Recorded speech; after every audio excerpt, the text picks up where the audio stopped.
НСДП ќе го освојува истокот со Сонја Мираковска и Горан Мисовски, двајцата актуелни пратеници во Македонското собрание. Ова го покажале партиските анкети и предлози кои завршија вчера, а на кои речиси во сите општини во регионот овие две имиња се појавиле како најсериозни кандидати. Засега од НСДП ваквите информации не ги потврдуваат со образложение дека постапката за предлагање кандидати не е завршена. До денес практично завршена постапка околу евидентирање и предлагање на можни кандидати за пратеници, извршниот одбор има утре вечер, седница, сумира сите тие иницијативи, а Централниот одбор ги утврдува кандидатите во недела во 13 часот. Сигурно дека ќе добиеме висока позиција, не верувам дека подалеку од второ-трето место би биле позиционирани.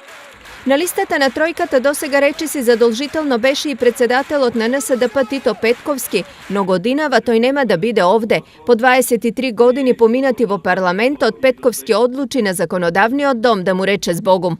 Значи, безсмислен е ангажманот на човек кој што вложил толку во политичкиот живот на тамошното понижување и собствено и на функцијата како пратеник. Значи, јас од 24 декември 2012 повеќе не сум стапнал во собранието. Немам намера ни понатаму да се кандидирам поради тие причини.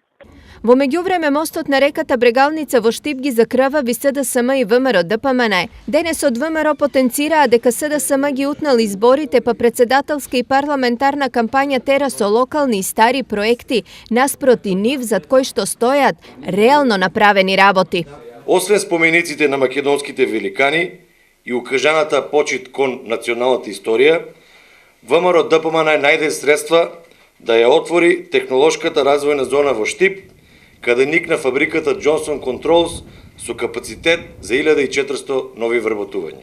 Го основа Универзитетот Гоце Делчев, ја изгради спортската сала Јордан Мијалков, започна со изградба на автопатот кој градот Штип ќе го поврзува со главниот град на Република Македонија Скопје. Од СДСМ најавија дека рамнодушни на изјавите на ВМРО нема да останат, но своето ќе го кажеле утре.